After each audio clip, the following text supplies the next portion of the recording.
earn more money but too busy to start a side hustle? Do it the right way and teach your money to make more money for yourself, even when you're asleep. Dale Corpus will show you just how here on the School of Cash Flow. With his entrepreneurial mindset and extensive experience in real estate and finance, Dale will help you become a responsible, strategic, and passionate passive real estate investor. Learn how you can increase your earnings or find more ways to make money, only here on the School of Cash Flow.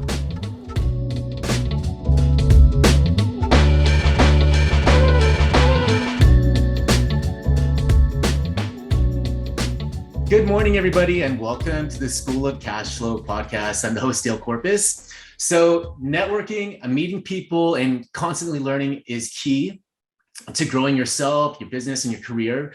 And one of my former real estate sales coaches told me that you're one relationship away from having your business explode. And I really took that to heart, as it really gave me the mindset shift to really surround myself with folks that were bigger thinkers and folks with great networks that I could add value to, and vice versa to mine. And this episode today is not about networking, but I'm just bringing that up because you never know, you're going to meet cool, interesting people that could help you along the way somehow. And so always be networking. So that segues me to our guest for today. So our guest today is Steve Bond, and I met him last month in August when I was doing this event called 29029 at Snow Basin Resort in Utah. Snow Basin Resort is about 1 hour away from Salt Lake City. And this event, it pushes you to both your mental and physical limits. So 29029, it was like a Mount Everest sized hike without having to go to Mount Everest. And the base of the mountain is about 6,400 feet above sea level. And we hiked to the top of the mountain, which is a little over 2 miles, to get to the top. And once you get to the top, you take the gondola down and repeat this again and again for a total of 13 times. And it covers close to, 30,000 vertical feet and 30 miles. So here's a pro networking tip. If you want to meet cool people, you go to crazy events like 29029. And it's not a prereq to get into real estate, but apparently you can meet people in real estate by going to these types of events. And being that I'm from the San Francisco Bay Area, I don't have to deal with a lot of high altitudes, but this event had really thin air and it was difficult for me. I had asthma as a kid. I eventually grew out of it, but apparently for me, it comes back when I'm, doing strenuous activities in high altitude. So for this event, I bought a pair of hiking poles that I had never used, and I didn't think I was going to need them for the initial ascents, but I met Steve on my first ascent up the mountain, and he saw that I didn't have any hiking poles for supporting myself, and that I was struggling. I had strained breathing, and you know what he did? He let me borrow 2 of his hiking poles that he had, and I will never forget that. He didn't have to do that for me, but he still did. And to me, that says a lot about his character. Again, I didn't think I needed hiking poles until later on, but I was wrong. Lesson learned there. And I appreciate that Steve stayed with me from that first ascent. And as I was getting acclimated to the thin air, and we started talking during the hike, and I found out that he was in real estate too, doing great things in it. And we knew some of the same folks. And so I asked Steve during that event to be my podcast, and here we are today. So a little bit more info on Steve. Sorry for that long backstory, everybody, but I wanted to kind of make that connection. So here's more info on Steve. Steve's been in the real estate business since January 2007, and he started his career as a real estate agent. And at the same time, he started as a full-time student at Brigham Young University. And at the time, he had 2 of his now 5 children. And Steven's goal all along was to become an accomplished real estate investor and developer. And even before Stephen got into the career of real estate, he was focused on investing, vowing to never pay rent and always be an owner. And his first purchase was a mobile home because that was simply all he could afford at the time, with the help of his generous father-in-law who helped him finance it. So when he started his career in real estate, the goal was to acquire at least 1 property a year to add to the portfolio. And the goal snowballed into a portfolio of over 50 million and over 100 doors. And He co-founded a company called Fourplex Investment Group, also known as FIG, in 2012, and he built it with his partners into a multi-state development, building, property, and community management entity. And in 2019, Steve transferred that ownership for a consulting role to focus more on personal goals with his family and his own development desires. So that was a long-winded intro. Steve, without further ado, let's just jump into this. How are you? I'm good. So happy to be on this show, and so fun to see you. You look comfortable and relaxed, and like you're breathing just fine now. Oh yeah, you know what? That's because I'm like at sea level this time.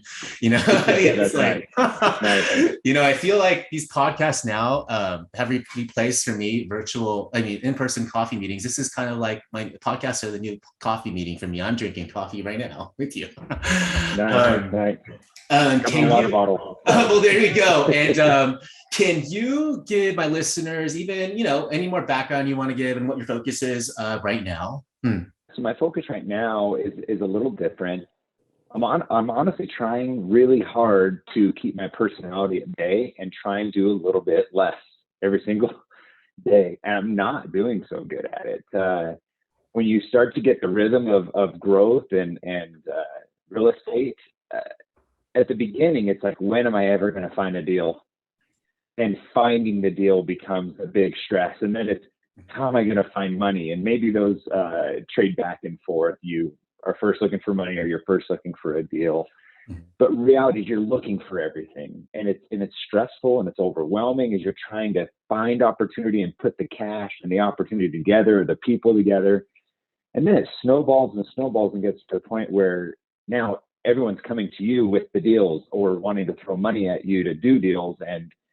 And then you're really back to trying to say, well, hold on. I want my time. And I got into this to get time and to get space. And so I'm in this transition right now where I'm trying to be very selective about what I place myself into and who I get in relationships with. Not because I don't want to get to know people, but I've got 5 people at home that I really, really want to get to know, and those kids. Right. And a wife, and I'm trying to create that space to be far more present there. And so that's my current objective. Now, I am actively pursuing real estate deals and actively engaged in multiple transactions, developments, and a couple acquisitions as we speak, but I'm trying to slow it down. Okay. I know you're based in Utah, but whereabouts in Utah? So I live in Springville. Offices are in downtown Provo. Okay. But I don't think you originally were from Utah, right? No, that's correct. Yeah, born and raised Mesa, Arizona, right on the border of Tempe, and graduating class of 99 at Westwood High School for those listeners out of Arizona. But yeah, born and raised there. Then I served a mission for my church, an LDS mission in London. I met my wife there. She's from Seattle, got married 2002, lived in St. George. From there, we ventured off to Gig Harbor, Washington with the job I had at the time. Okay. And then moved to Utah after that. So 2006, end of 2006, I moved to Utah to attend BYU. And at that point, wanted to go from corporate America into entrepreneurship in real estate. Okay. So did you know you wanted to get into real estate already right away? I mean, I know that obviously you're a realtor. Like, what was that like? Because I think you got into real estate even in the sales aspect while you were attending college. That's correct. Yeah. So even before I started college, the same week my license came in the mail. So when I was going to college, I knew I was going to be a full-time real estate professional at the time, and had 2 kids. So a little different. I wasn't, an 18-year-old fresh out of high school. I was at that point 23, 24 when I started at college. And so I was a little older.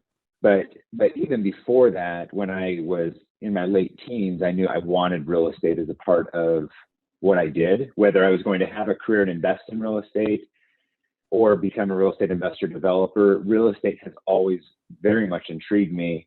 I just think it's fascinating. I love the fact that you can touch it, that you can impact it. Like, you invest in stocks, and nothing against people who invest in stocks. I think it's awesome, but you invest in stock and say, okay, all of you management teams and employees and visionaries in your company. You figure out how to make it awesome.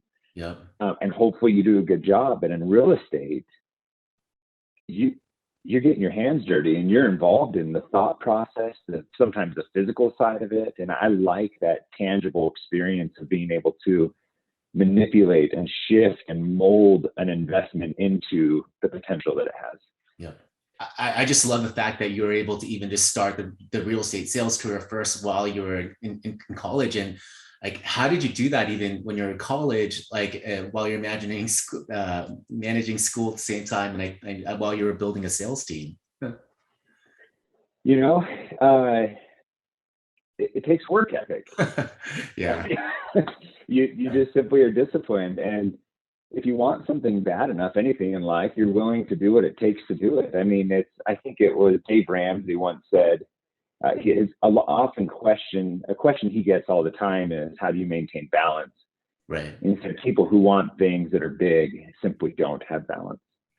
You can't train for a marathon and be balanced.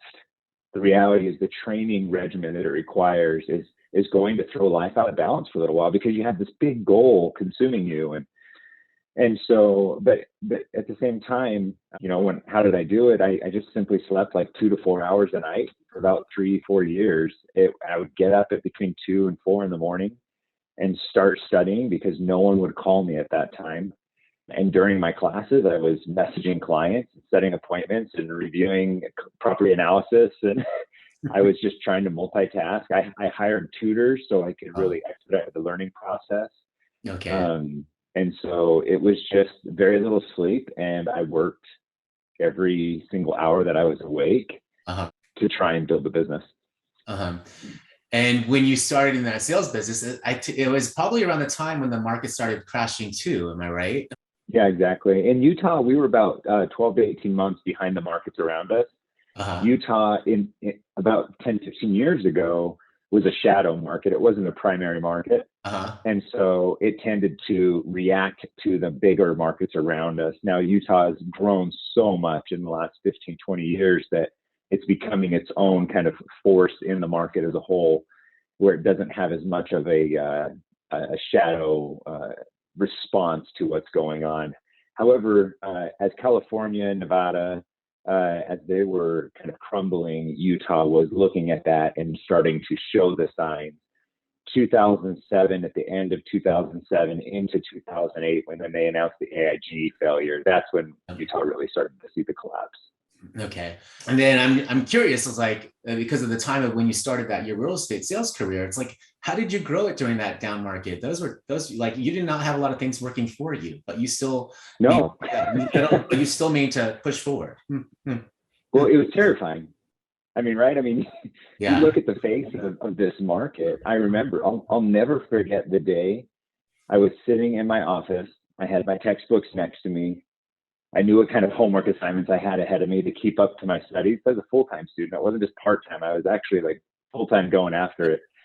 And I'm watching like the news on my computer, and it was saying AIG fell today.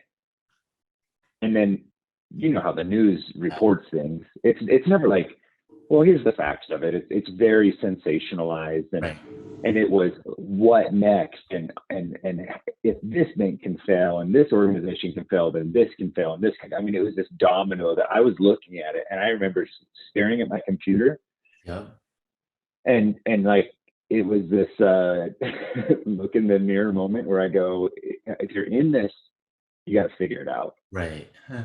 And if you're gonna leave, now's the time. And I had to self-talk through that.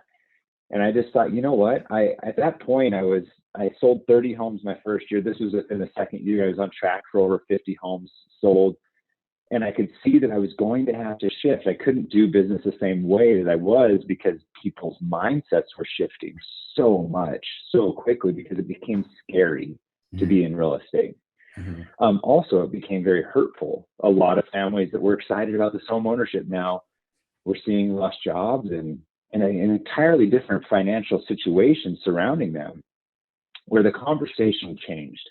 And so I just simply started to adapt all of my systems and process and mindset around what it meant to be in real estate. And so I think I just did it quicker than a lot of people, or figured it out, and with some strokes of luck. I mean, it just kept growing. I've never had a year that was less than the year before. Mhm. Throughout that, as the market fell apart, and I just kept on selling more homes and finding more opportunities, and making different relationships, like you said, of people that continue to help it grow. Yep. Yep. And it's like, no, you're very resourceful and you're always, reinventing yourself and figuring out where you could add value, which I really admire. Investing in real estate even before you became a realtor, or like when did that happen? Yeah. So as far as like becoming a landlord or doing Yeah. a flip, no. I bought and sold my own homes through a realtor. So I bought the mobile home, sold the mobile home, bought a townhome, sold the townhome, bought a home in Gig Harbor, Washington, sold that home. And during that time, strokes of luck, the market was flying. You know what I mean? Yeah. I was in the flow of a good market.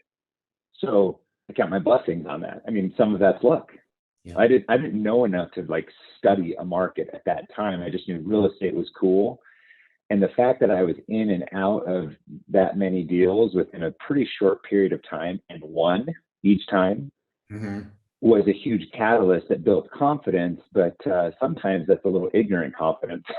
However, it worked. And then as I saw the market collapsing around me, that's where the confidence turned into saying, okay, there's power here, but that power has another side that I need to really dig in and understand, and get the analytics and how the appropriate kind of leverage works, and how to create cash flow in these situations. But then I started to see, wow, the ability to purchase inventory in this market is even better. And so I started buying as the market was going down, Yep. That makes sense. because cash flow got bigger. Yeah, well, So, absolutely. As you were, teaching yourself and learning more about the, real estate and investing side of things for you to be an investor yourself, what are some of the resources back then? Where did you get information? Like, how did you do that?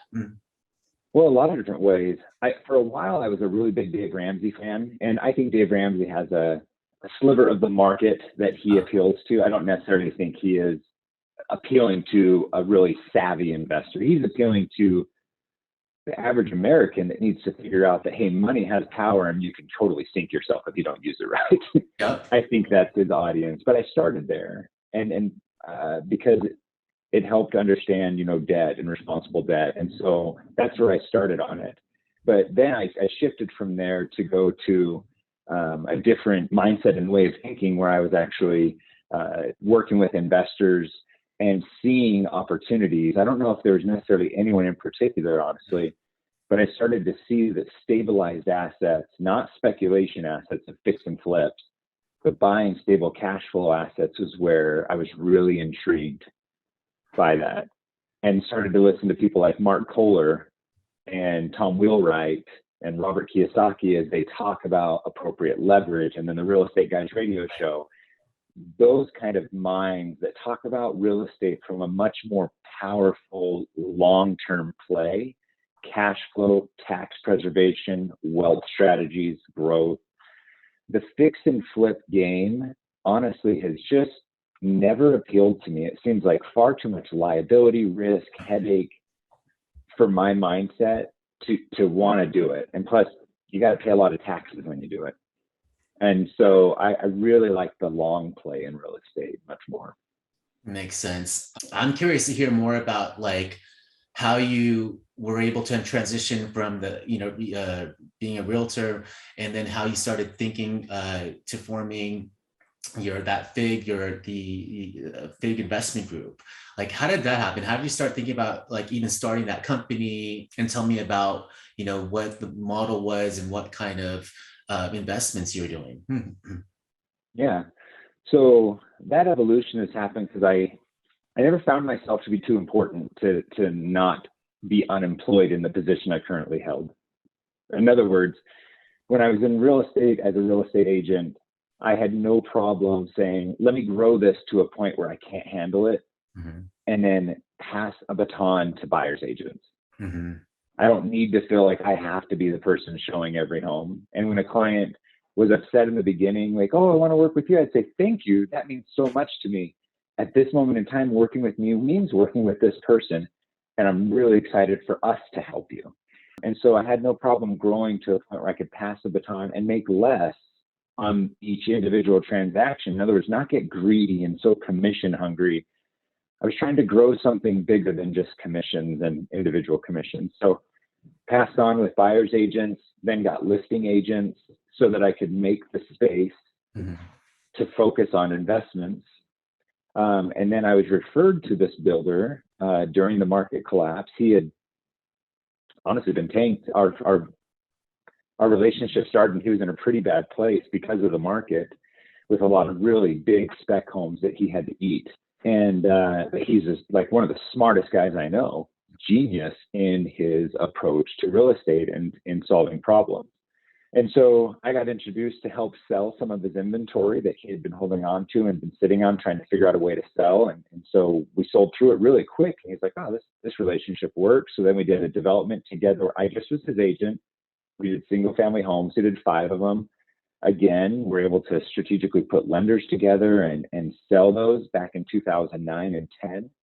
Then we were rolling into 2011, and we sat down and said, he's like, I want to do 4plexes. And I was like, oh, that's fantastic.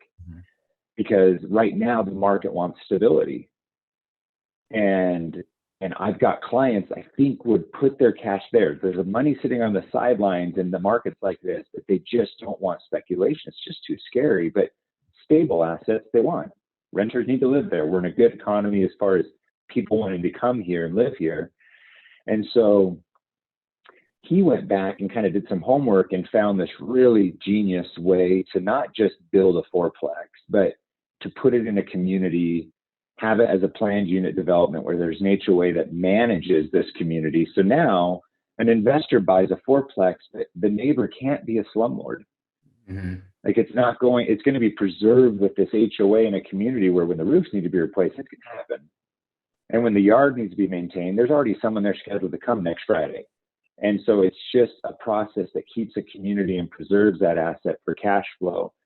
So we had this first project that we put together, and he came to me with the title to his Jeep because that's all he had. And he said, Steve, will you give me $15,000 for the title to my Jeep? And then I can take that $15,000 so this hard money lender will trust me if I have skin in the game to give us the loan to buy this dirt. And that was the very first transaction we did for 5 acres of FDIC ground with a hard money loan from me to him on a title to a Jeep and another hard money loan to buy the land. Wow. And we sold out in 30 days. So. Oh, wow. So going back to, so it sounds like you pre-sold, yeah? Like who I take it, were you leveraging on your existing database of, residential client, like real estate clients? Exactly. Yeah. Tell me more about that. Like, what was it like? So your real estate clients then became clients that, bought some of these big investments and whatnot. It's like, how were you able to have that discussion from them being your real estate clients to then investing with you? Huh? Yeah. Phenomenal question. This, for the realtors that listen to your show, you don't realize the power that you have in a database of clients. Like these are good people. They trusted you. They're moving up in society. They want to have home ownership as part of their portfolio. Many of them are interested in putting any extra that they've saved to work.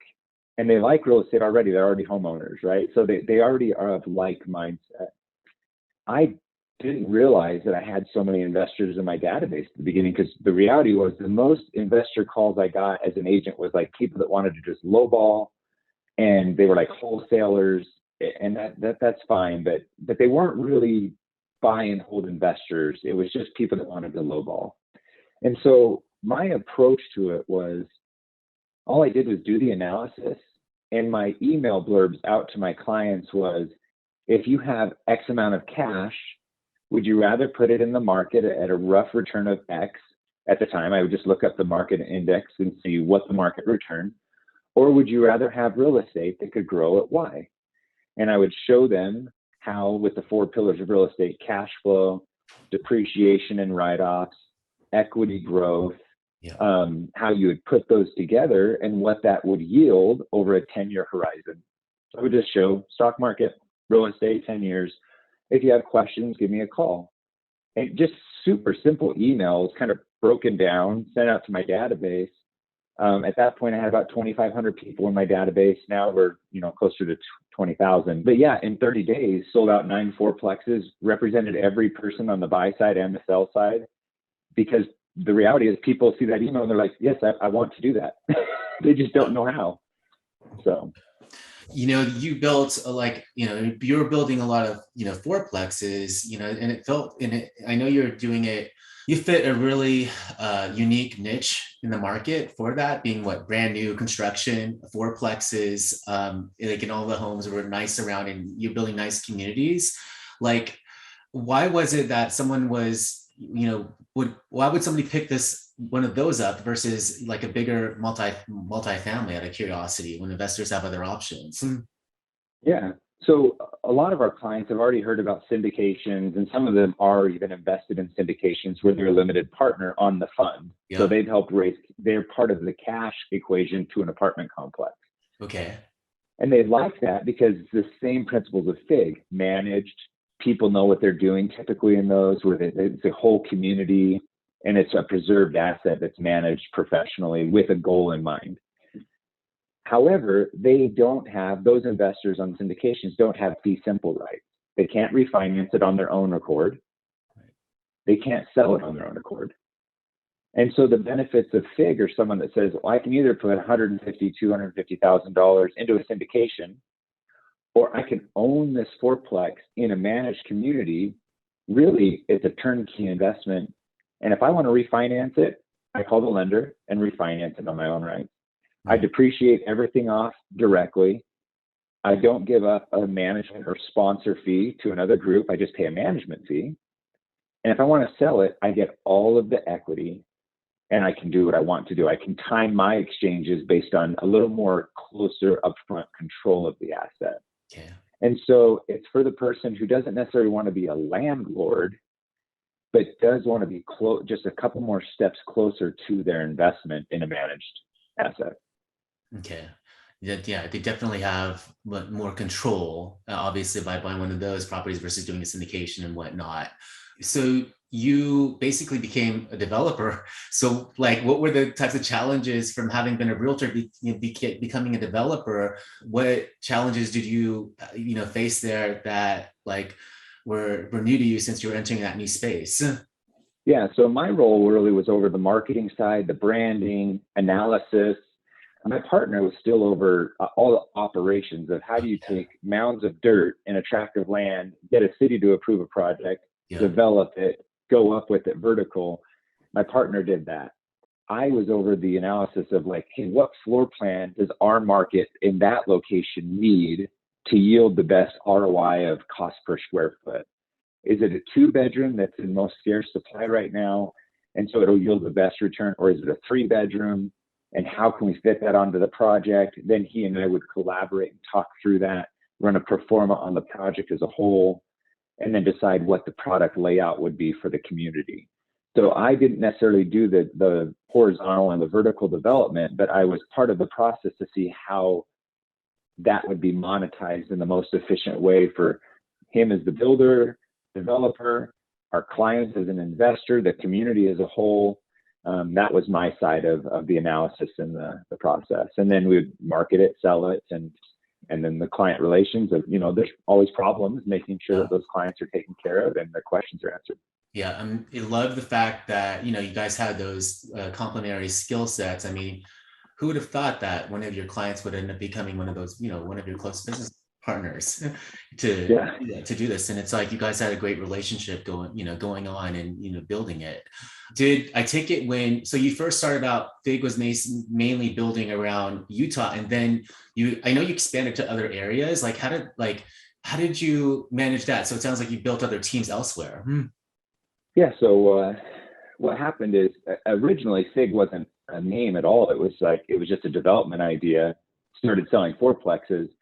But then when we did our second and third project, I'm driving down the road one day thinking, I think we have a company here. I'm no longer just an agent. Things are happening. Yeah. Wow. I should probably build a brand around this. And so I'm just driving down the road in my F-150 and thinking, what's some big acronyms? Well, we're doing fourplexes, fourplex investments, a group, big, cool. Let's see if the domain's available. Like Nice. that, Love it. that's as sophisticated as that business Yeah, creation was. I love it. But then we, built websites and performance and all that. Now you can go to fig.us and see what it's become. But how we grew out of state was another. I mean, we're just entrepreneurs, Dale. Yeah. And so what it came down to is my partner Mike had a buddy, lived in Houston. He was going on a cruise. And so when he went in, he went out of, I think, Galveston, a port in Galveston, which isn't too far from Houston. And so he went and visited his buddy, and his buddy was an engineer at the time and said, I really want to help do what you're doing here. So could we look at some land? I lined up a broker down there that had been referring business to me over the years because he had a lot of connections in Utah. And I said, hey, do you do land down there? He said, yeah. So he lined up, they did a tour. Mm-hmm. Mike went out on his cruise and they put that land under contract. And that was our first big project in Houston. Again, both of us, terrifyingly so in the past, a lot less now. We're of the opinion, if you are shooting a bullet, you shoot, then you get ready, and then you aim. Mm-hmm. Which is a terrifying way to handle a weapon, right? And we were handling this business like this weapon where it's like, oh yeah, we can do that. Let's just put it under contract. We'll figure it out as we go. And luckily we kept figuring it out as we went. Now there's more of a strategic process before a land is even put under contract. But that's how it started, is just, going out on a limb, putting it under contract, saying if we can do it here, we can do it there. So we did it in Houston. And then we had a sales agent that was really interested in the Boise market. So he did the due diligence out there and helped us find some land, expanded operations to Boise. I'm from Arizona, and we had a lot of connections in Arizona. We love the Arizona market. And at this point, once we had been in Boise, we started to identify and strategically go, what markets make the most sense where our clients have an appetite already there. The market has an appetite for this inventory there. There's the right employment growth. There's the right vacancy rate. There's the right rent to ownership ratio. The income can support new rentals. I mean, we had to look at all the spread of key indicators that says this could make sense. So we identified what those markets were and just started doing trips, going, meeting brokers, and seeking out land opportunities, assembling construction team partnerships that would be able to facilitate the growth. And that's what helped us grow into Idaho and Arizona after we were already in Houston and Utah. Yeah, that's amazing. I know that you no longer are connected to Fig, you still your interest in it. But I'm curious as to what did you get out of that experience of starting a Fig? Did you learn anything, new or something that just from that entire experience that you think that you could share with our audience? So many lessons, but I'm sure. as far as running an organization and just building a team, you've got to trust that people have an honest desire to be awesome and to do great things, and then hold them accountable to do it, because people do want to do great things and are capable of doing incredible things of selling out developments, hundreds of units before we even own the dirt. Have a sales team that you can trust to do that before we've acquired the dirt, and can have the kind of client relationship. There's that much trust and an asset to say, yeah, I'll put a deposit and I want to go there, or a construction team to facilitate that whole process of getting hundreds of units built within a very constrained time frame to meet our contractual deadline. But I would say assembling a team of trust. And then the owner of Oakwood Homes has a phrase that he says, you have to inspect what you expect. And so from an ownership group or from a management side, you can have high expectations, but if you're not willing to do the due diligence to follow through and look at those expectations and the fulfillment of them, then you're going to miss the mark. And last lesson I would say is don't listen to what you want to hear. Look for the news that you don't want to hear so that you can address the problems that are happening. There's always problems, right? And the second there's not problems, we're just simply not being honest with ourselves about the opportunities that are in our business or in the organization or thought processes we have. So I'd say look for the problems, celebrate the victories of the good, but look for the opportunities to continue to get better. You you hit your amazing goal of, obviously you see you wanted to like get a property or so a year or whatnot, and you amassed over 100 doors so quickly. I'm so curious. It's like, what was that progression like? How were you able to scale up so quickly, just becoming a real estate investor? I had a pretty good income to help with that just along the way because of the things that we were building. And so that definitely helped to save up down payments faster and faster. But real estate has this really neat attribute about it of arbitrage that it is a snowball within itself. Mm-hmm. And once I got to the point where I had enough inventory, it self-sustained all my down payments essentially, where new income now was like lighter fluid on the fire. The fire was there and new income was just on top to just make it explode. And so it really was just putting the real estate first and not trying to live an extravagant, I don't drive a Rolls Royce and have gluttonous expenses that live a lifestyle maybe as big as I could. But I just feel like putting cash and having it, being responsible to it, to let it grow is important to me. And so I kept putting my money back into the inventory of what we were developing. Yep. And some of my compensation, we as an ownership group kind of dedicated to saying, instead of us taking a distribution here of cash, let's take a distribution of inventory and delay, the satisfaction of cash in the bank with inventory instead. And so that helped really grow that faster. What's been your biggest win in your real estate investing journey so far? Recent project I just did in my post-FIG life actually was pretty awesome. We did an apartment complex, 56 units here in Provo, Utah. I had met with a couple of the agents in my brokerage and just said, hey, I don't really have the desire to do this, but if I was starting completely over from scratch today in real estate, I would do a leapfrog over about 7 years of the business that I did and just jump to year 7, 8. And go straight to multifamily. And I become the biggest advocate for the multifamily owners, developers, investors, lenders throughout the state. And everyone would know that if they had a question about multifamily, that I can help them. And I would want to help them. And so start sending out mailers to all of them and create events around adding value to their experience. Do not be greedy about getting a commission. Just simply be the person that will help them position their assets for the best scenario, whether they learn how to refinance, they learn how to do their own capital improvements, or they sell in 1031 exchange, but just be an ally for the multifamily space. So a couple of agents went with that, started sending out mailers to people.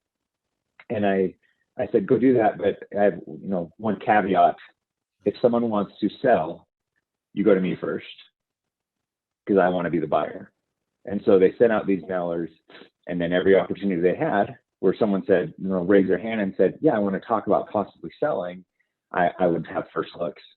And so found this 56 off-market unit apartment complex. We negotiated it. This thing called COVID happened. Honestly, didn't know how that was going to affect the market exactly. I think all of us were in flux of like, what does this mean exactly? And the repercussions have been different than we even expected even during it. But we got a pretty good price on it because of that. We paid $5.8 million for it. We put $2.25 million into renovations. It was fully leased up within 30 days of completion of every single unit. Just got a unsolicited offer at $15 million on it that we just received a couple weeks ago from a good group we know is an active, very good, qualified buyer. We said thank you, but no thank you. So now it's on the flip side, what's the biggest mistake you made in real estate so far? Biggest mistake I've made was not starting when I was younger.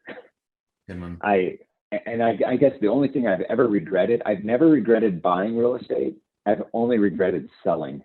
When I thought, that's a little too much of a stretch. I could do it, but if I sell, then I'll just feel better to sell and then buy. And I look at what the asset growth would have been if I just would have kept and creatively found a way to just buy the next one.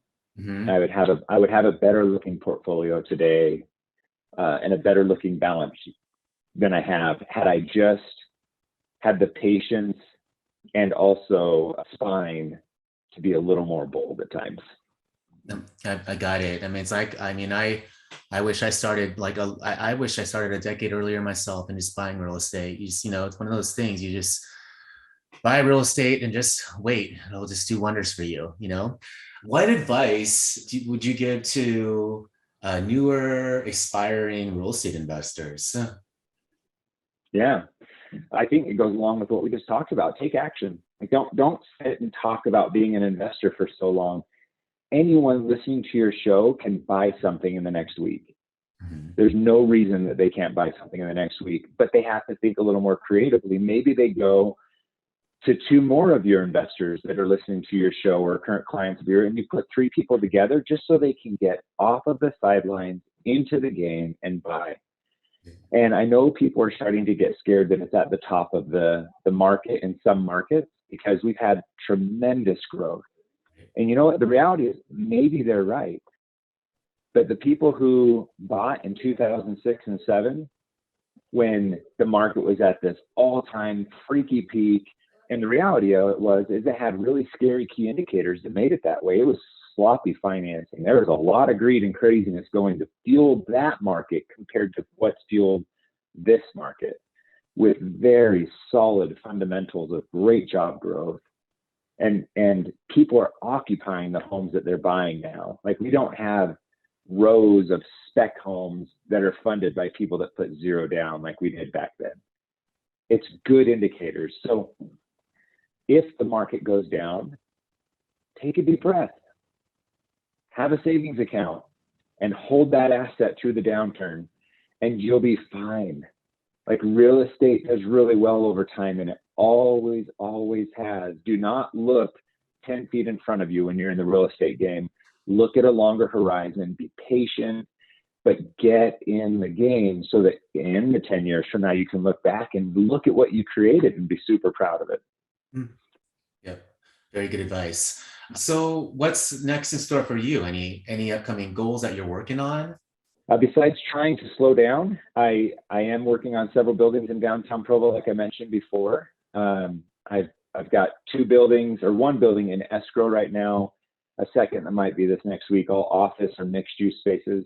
And then I've got another mixed use entertainment venue / new offices for us, and it has a restaurant and another retail space.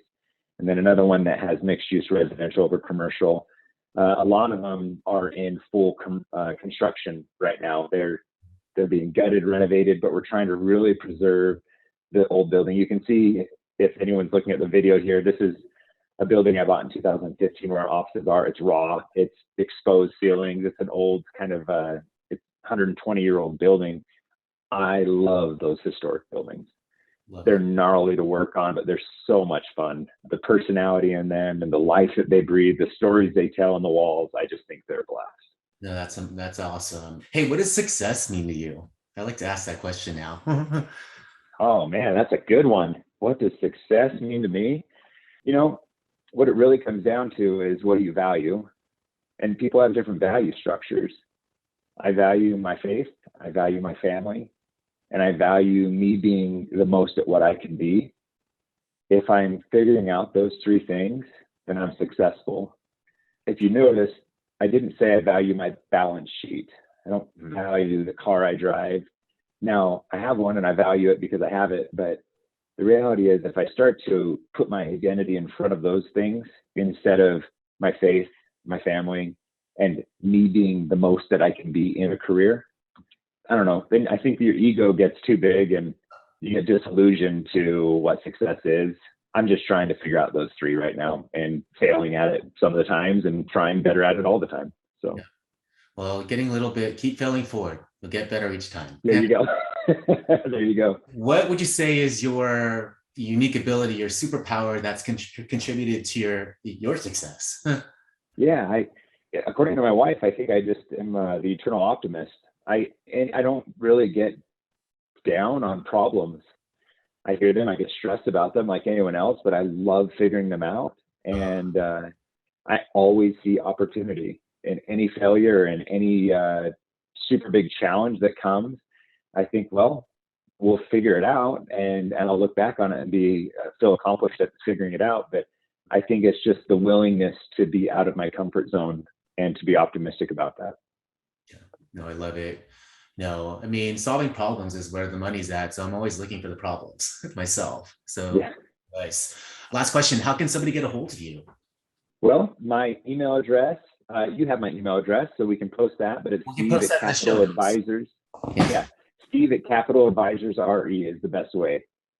I'm not too hot on social media, and I don't have a website anymore really, and I'm not really out marketing myself, but email is great. Steve at Capital Advisors RE. Well, very, very cool. Well, that's all the time that we have for today. Thanks, Steve, for joining me on this episode. Appreciate you and all that you do. And to my listeners, thanks for checking out this episode of the School of Cash Flow. Remember to leave me a podcast review on iTunes, as it helps me attract even more guests. So until then, live life abundantly.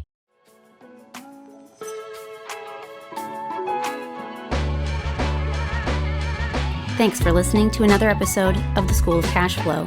We hope you enjoyed our deep dive into all the tips and tricks you can use to help you on your passive investing journey. In the meantime, you may visit www.cashflowschoolpodcast.com for more great episodes. Don't forget to subscribe, rate, review, and share. That's all for this episode, folks. See you next time.